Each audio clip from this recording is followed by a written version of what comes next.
Hello, Bismillah. hello Aywa. everyone. Our last session for today will be presented by Mr. Abdulrahman Al-Nimari, the cybersecurity expert, and he will present Zero Trusting Your Enterprise.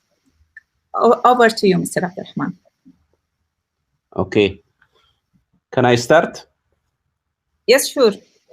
Okay. Bismillah ar-Rahman ar-Rahim. Alhamdulillahi Rabbil Alameen. Wa sallallahu wa sallam ala Sayyidina Muhammad wa ala alihi wa sahbihi ajma'in. اللهم علمنا ما ينفعنا وانفعنا بما علمتنا إنك أنت العليم الحكيم رب اشرح لي صدري ويسر لي أمري واحلل عقدة من لساني يفقه قولي.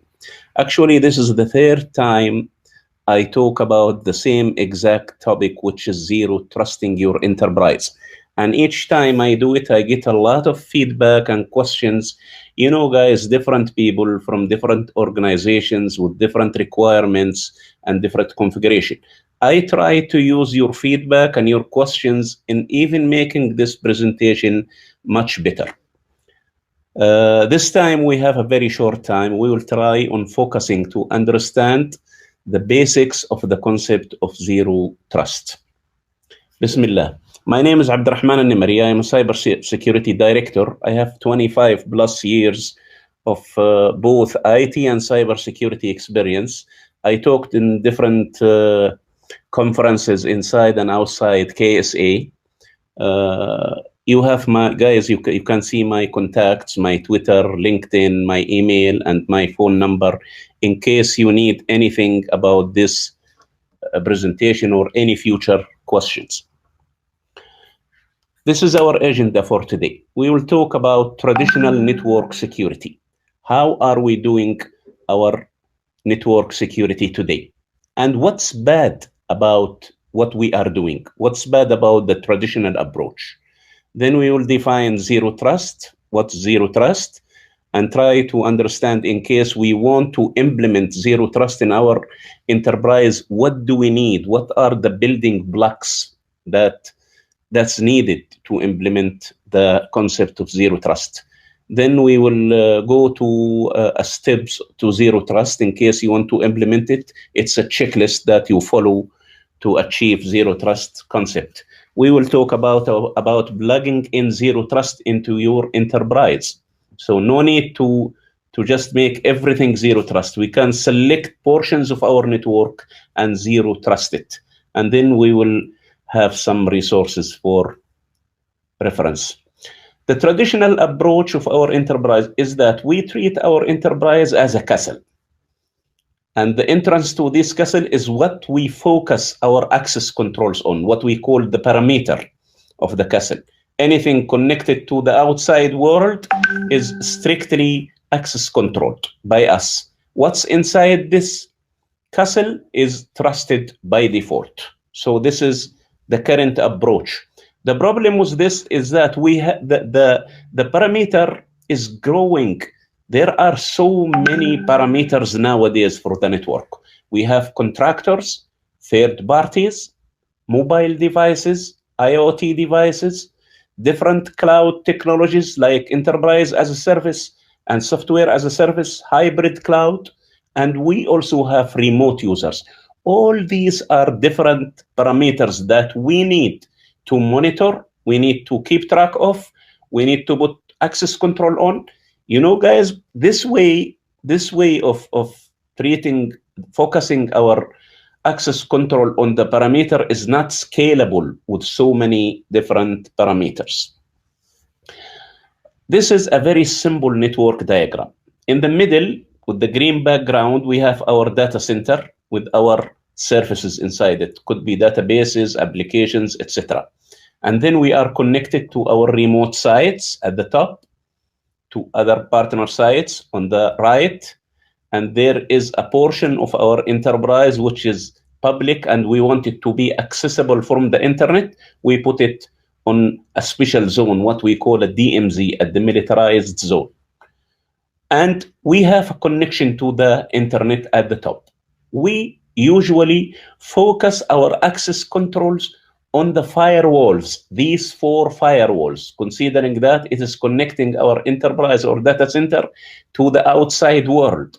So we put everything. We put our firewall, we put our IDS, IBS, we put our DLP system, we put our SIM solutions, focusing on the parameter and somehow neglecting the internal of the network. Let us take this scenario.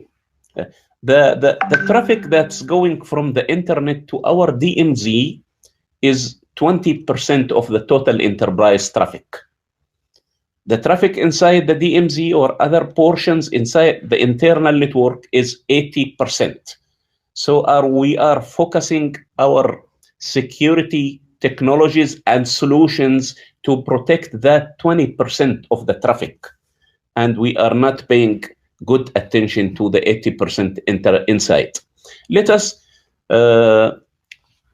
take this scenario. Let us say that there is an attacker at the top who is connected to the internet, and he got to our DMZ. He used, let us say, a web application vulnerability. He was able to compromise the web server.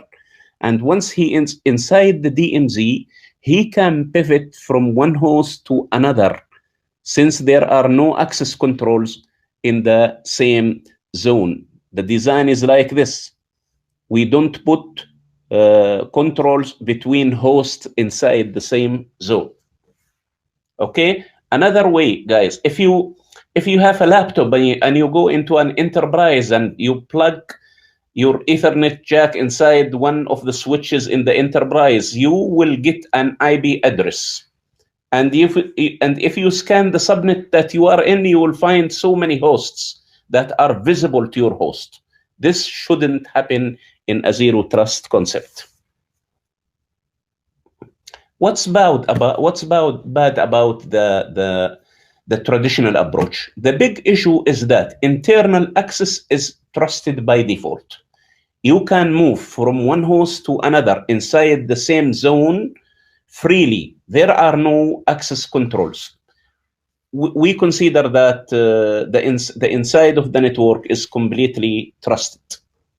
Since it is trusted, lateral movement is possible from one host to another, and pivoting is also possible. The problem with that is that insider threat is not taken into consideration. Majority of attacks happened from the inside out. If it is from the inside and we don't have access controls, then we are always compromised. The solution is to use or to implement zero trust. Okay, let us see how. What is zero trust? Zero trust, it's a term that was coined by Jean Kindervag in 2010. He's working in Forrester Labs. He is the first one who used this term and defined it. There are different names. You will hear different terms for the same concept. Zero trust is one, parameterless, and beyond CORB as called by Google. Zero trust is a buzzword nowadays. It's a game changer in network security. Everybody, every vendor, every enterprise is talking about zero trust. Well, let us define it. First of all, zero trust is not a device. It's not a solution. It's just a concept. It's not even a technology or a device. It is a concept that you use it and implement it in your enterprise. The majority, by the way, the majority of enterprises are already having all the capabilities to implement the zero trust concept. The concept is like this: don't trust anything inside or outside the perimeter at any time. With this in mind, you cannot move from host A to host B, or you cannot reach host B from host A until you are authenticated and authorized to do so. Zero trust model, data becomes the new parameter. So that's why we call it parameterless. There is no parameter because all users, the inside of network is considered to be malicious. So we don't trust users, we don't trust devices, we don't trust network flows or packets, and we don't trust applications. No trust is assumed, default deny all policy.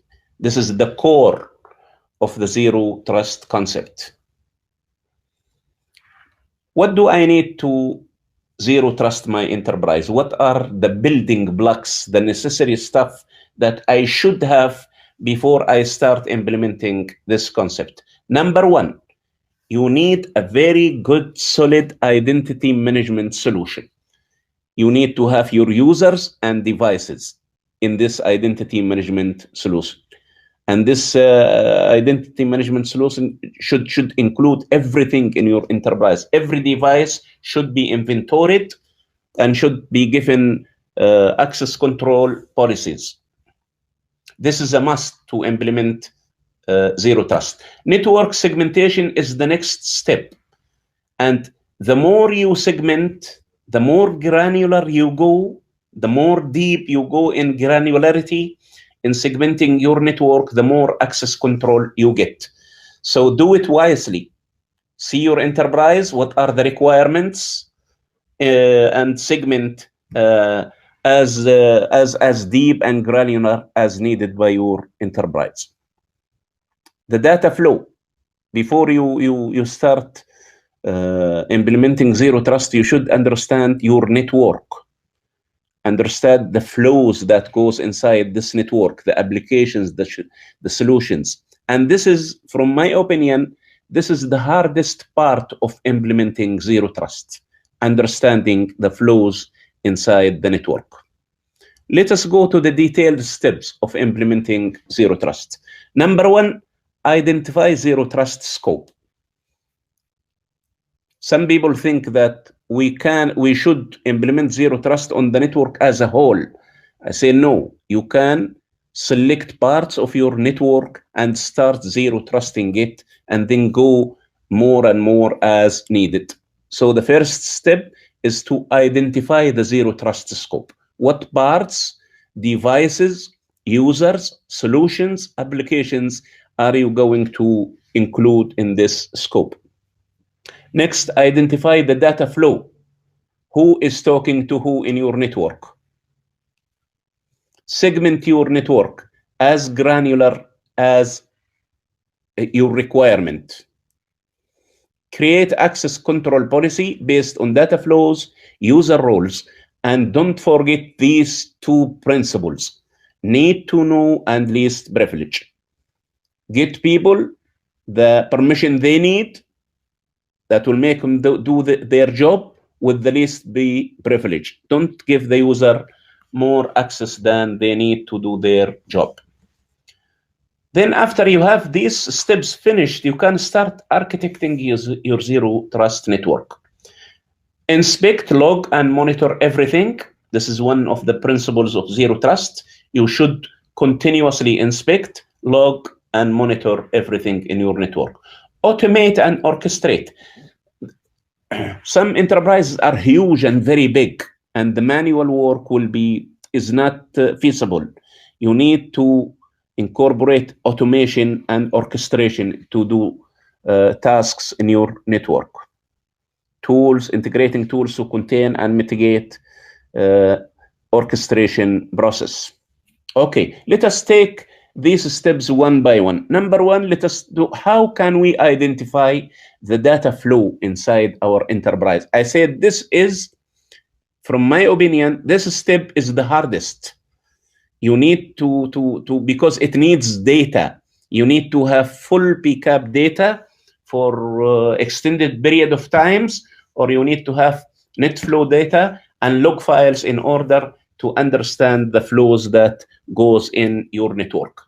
We have three sources to obtain the flows in the network. Number one, log files. Firewalls, switches, routers, applications, UTM devices inside our enterprise.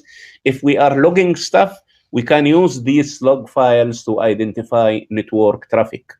And then PCAP data. We can, if we are capturing bucket captures, we can extract any information we need from this PCAP, including data flows. And then net flow, which is my favorite. If you deploy the net flow in your enterprise wisely, so that you have full visibility of the network traffic, the net flow is very excellent source to identify the different flows in your enterprise.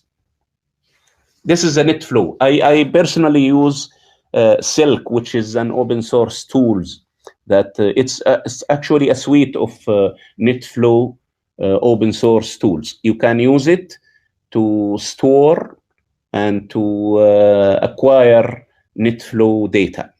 This is an example of a NetFlow PCAP I took for the purpose of illustrating how can we use NetFlow to identify the different traffic flows in our enterprise. By the way, this tool is freely available on the internet. The link is at the bottom of the page, tools.netsa.search.org/silk. It is a very excellent, effective, good tool that you can use. And by the way, if you don't have NetFlow but have PCAP, this tool can read PCAP data and generate NetFlow from the packet captures. Okay, second step is to segment our enterprise. Let us say that this virtualized data center with the green background on the left is our data center. And this spreadsheet here, we want to segment our enterprise and document it inside this spreadsheet. And we agreed on that the segmentation depends on your requirement. For example, I can put single host in its own data, in its own segment.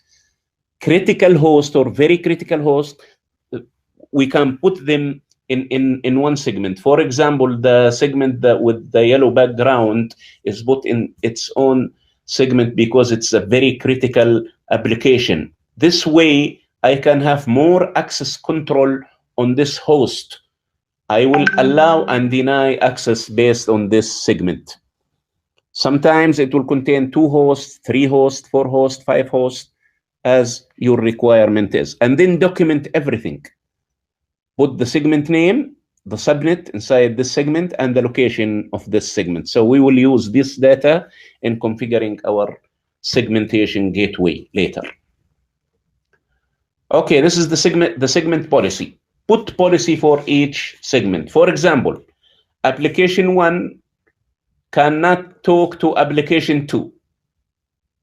Application 1, horizontal and vertical, we are mapping each one to its own segment. Application 1 can talk to the finance segment on port 22 and 443, etc. to the end. Define your policy in this spreadsheet and be very exact, revise it, make sure it is working, it's functional, and no host is given access to another host in case that host doesn't need it. Okay, and here is our firewall rules. We will use the previous 2 slides with the 2 sheets inside them to generate our firewall rules with this new shape: source, host or source net or subnet, destination, the service or port, and the policy. A lot of people doesn't like this step. They are saying that it will stop the functionality of network if we put a firewall, especially if you put it in line between the traffic and the other between different zones. My way is that I will put the firewall in permissive mode. I will permit traffic explicitly and log any traffic that is not allowed, and keep watching the log file and revising it, and add to the rules of the firewall more and more as needed. If you follow this way and you keep on watching your log file of the dropped traffic, actually it is not dropped. It is not allowed explicitly. You are not dropping or denying any traffic. You are explicitly allowing, and any traffic that's not allowed, you are logging it. Keep on watching the log file, keep on updating your rules, keep on doing that for a long time until you make sure that revise traffic until you are ready to deny the traffic. And when you deny, keep on logging also until you reach to a point that your network is very secure and your firewall rules are very effective. This way, we implemented a very good part of zero trust using just our next generation firewall. Okay, let us go to the, let us say that this is our firewall. This one is our firewall, next generation firewall. It has all the capabilities. It can encrypt, decrypt. It has an IPS integrated inside. It has a WAF, DLP, antivirus. It can filter traffic. It has a complete access control architecture. It can monitor. Some has machine learning, artificial intelligence, cyber threat intelligence. All these capabilities are inside our next generation firewall. Sometimes it is not necessarily that all these capabilities are in one device. It could be in some type of different devices that we can integrate with each other and work with each other to make them our segmentation gateway. And then we will add monitoring and data acquisition, logging, packet capturing, net flow, SIM. Just plug it inside this segmentation gateway and make the segmentation gateway send the log to this segment. And then let us say that we have a web server. We can put this web server on its own segment and then just plug it inside the segmentation gateway, and all traffic that will go inside, inbound or outbound to the web server segment, will be inspected using all these different capabilities and will also be logged. So this means that traffic will be authenticated, will be encrypted, will be inspected for malicious patterns, will do all the technologies that we see in front of us here. We can connect our segmentation gateway to the internet. We can, if we have wireless, we can put it in its own zone or put even more than one wireless zone inside our segmentation gateway. Our users can also be plugged into this applications and databases and keep on plugging inside this segmentation gateway as much as your enterprise can. Of course, the segmentation gateway, as we said, it is not just one device. It could be a cluster of next generation firewalls with IPSs, IDSs, artificial intelligence, machine learning, cyber threat intelligence. All these technologies as a whole will be our segmentation gateway. Okay, let us take the how users will be accessing our zero trust. Let us say that we have a user, and look, the user, no matter what type of user, we are treating all users as malicious users. Any user, whether internal, whether third party, whether connecting from the internet, we are treating them as malicious. We have to inspect everything. So this user is trying to connect to our enterprise. Okay, he have password. He may use some multi-factor authentication. The time and the working hours will be noted during the authentication. The geolocation of the user will also be noted. The device type, whether he is calling from his mobile phone, from the organization desktop, which is managed device, or with his home device, which is unmanaged. And then the connection type, whether he is connected from the LAN, from the internet, from a Wi-Fi access point, all these will be noted. And then after checking all these parameters, we will give the user the access that is what we call variable adaptive trust, depending on the parameter that we check when the user logged in. For example, if a user is logging in from Europe and we are in Dubai or KSA, that's an alarm. Okay, this user cannot. We are not allowing user from outside the country to log in.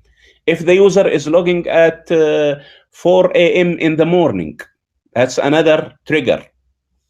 If the user is using unmanaged device to access payroll data, that's another trigger. So we will give him the access that he needs depending on these different parameters. We can grant access based on the role and the policy. We can limit the access, like if he is calling from outside the country, we can give him certain access to shared folder, for example. We can deny the access. We can request the user to initiate, or will initiate a password request reset for the user. We can request to from the user more authentication factors. If his machine or his device is not compliant with the organization policy, like it lacks some patches, we can patch his machine. Authentication happen at the session level and not the connection level. Any service that the user needs to log in, he should be authenticated. And by the way, the authentication happens between not only the user, the device itself should authenticate also. And the traffic should be encrypted using certificate authorities. Okay, some people ask, how can I implement zero trust? I cannot implement it all at once. We say that you can implement zero trust, not all. You can use one portion of your network and implement zero trust to that portion only. For example, let us say that we have this LAN here, this very simple LAN. We want to implement zero trust. We can get our segmentation gateway ready, which is the most important part of our zero trust concept, is to have your segmentation gateway ready, because it will have the responsibility of inspecting the traffic and making sure that the traffic is okay. And then after you plug the segmentation gateway into your core switch, for example, you add to the segmentation gateway all the zones that you can take one zone from your internal network, and from the other end you plug it inside your segmentation gateway and as needed. Okay, guys, we have some very important documents that I need you please read. The very important one is one by NIST. It's about zero trust concept and best practices. It's NIST SB 800-207. It was recently updated on August 2020. It is a very important document that everyone who want to implement the zero trust in his enterprise to read this document first. There is this GitHub repository called Awesome Zero Trust on GitHub. It has really a very good resources. There is free open source SSH and web zero trust solution available on the internet. What I like by this one is that they have a demo site. You can go there and you can register and you can see zero trust in action. Infection Monkey is another tool that we can use. It is, of course, this is not a zero trust tool. It is a penetration testing tool. What part of the zero trust can we use this tool in is that you will install this tool on a VM, then you give it subnets in your enterprise, and it will give you a report on how well are you doing segmentation in your enterprise. And it will give you hints and tips on what you need to do to implement to implement segmentation even better than what you are doing it. سبحانك اللهم وبحمدك أشهد أن لا إله إلا أنت أستغفرك وأتوب إليك. شكرا لاستماعكم. Thank you guys very much. Thank you Rami, Linda, everybody who makes this event possible. Thank you very much for your efforts. Inshallah, we will see you in the next version of this event, inshallah. Inshallah. Thank you. Thank you very much, Mr. Abdulrahman. Is there any question for Mr. Abdulrahman?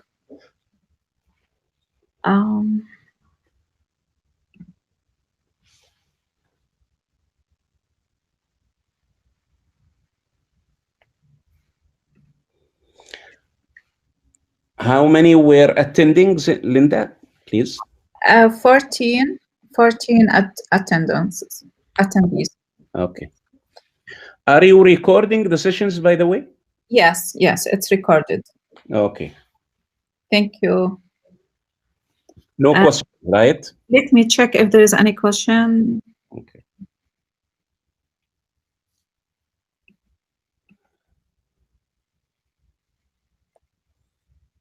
Thank you very much. It seems, hold on, I think. Yes, one question from Muad. Do we need DMZ when implementing full zero trust concept in our infrastructure? We said that once you implement zero trust, you are treating everything as malicious. So you don't a special zone that's called zero trust. You can put a DMZ zone just for management purposes, but for authentication and traffic and inspection, we are treating all traffic the same. So before we were using DMZ so that we will concentrate and focus on putting strict access controls on the DMZ. But when we implement zero trust, we are treating the same traffic the same way. Everything is inspected, everything is authenticated, everything is authorized, everything is logged and monitored. So if you want to put a DMZ for management purposes, it's okay. If not, it's not necessary because you are dealing, every traffic should be inspected and authorized. Thank you. Thank you. Okay, thank you very much, Mr. Abdulrahman. Thank you. Thank you very much for your time. Thank you. Bye. Bye-bye.